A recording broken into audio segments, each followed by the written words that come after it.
सितंबर में वैसे ही मौसम होना चाहिए था जैसा मार्च में होता है। हम लोगों ने जो नासा है पृथ्वी को, बर्बाद तहस नहस कर दिए हैं पृथ्वी को। थोड़ा सा गर्मी ज्यादा पड़ती है इस समय में, उसका रीजन क्या है? अब सूर्य ने एकदम कचकचा के एकदम निशाना लगे ले, आज जरा दे तो निकलते बाहर निकल। सितंबर अक्टूबर का गर्मी दिखेगा ना तो चिलचिलाहट टाइप का होगा, चुभन टाइप की होगी, क्योंकि कर्क रेखा में सूर्य आएगा जून। अब दूसरा याद करने का तरीका समझो, ये है विषुवत रेखा और उसके नीचे कौन सी रेखा? मकर रेखा का मतलब है ठंडा का दिन। तो मकर रेखा पे कब जाएगा? दिसंबर।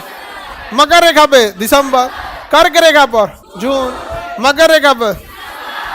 अच्छा, अब बच गया मार्च और सितंबर।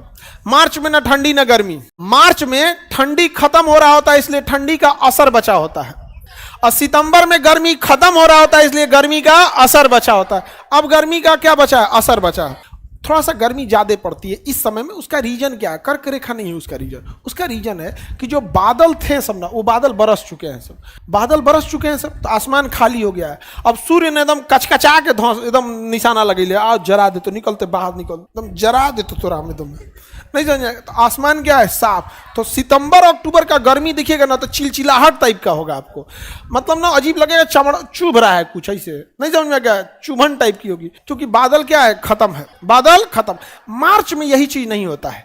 मार्च में भी सूर्य सेम चमकता है, लेकिन बादल झेल ले जाता है, क्योंकि फरवरी में बारिश नहीं हुआ रहता है। और इधर क्या है ना कि जो हमारे लिए नेचुरल छाता का काम कौन करता है? बादल।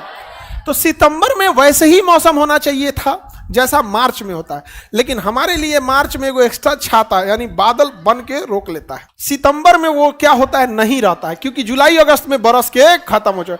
इसलिए आपको लगेगा कि सेम कंडीशन पे सूर्य मार्च में भी रहता है यहाँ पर, और सूर्य सितंबर में भी रहता है, लेकिन मार्च में अभी असर गर्मी का नहीं होता है, और सितंबर में तो गर्मी रहता है भैया, बिना पंखा तुम रह नहीं सकते हो सितंबर में। लेकिन ये भी चीज समझो, सितंबर लास्ट में ना वहां पहुंचता है। सितंबर लास्ट होने दो, यानी 23 सितंबर का मतलब अक्टूबर समझो। अक्टूबर से ना बर्दाश्त होने लगता है, अक्टूबर से बर्दाश्त होने लगता। नेचुरली तो यही था। नेचुरल का कारण दो बता दिए, एक बादल जो रोक रहा था, मार्च में बादल रोक लेता है, सितंबर में नहीं रोक पाता है। दूसरा ग्लोबल वार्मिंग। हम लोगों ने जो नासा है पृथ्वी को, बर्बाद तहस नहस कर दिए हैं पृथ्वी को, ग्लोबल वार्मिंग के चक्कर में। समझ में आ गया कि नहीं आ गया? समझे?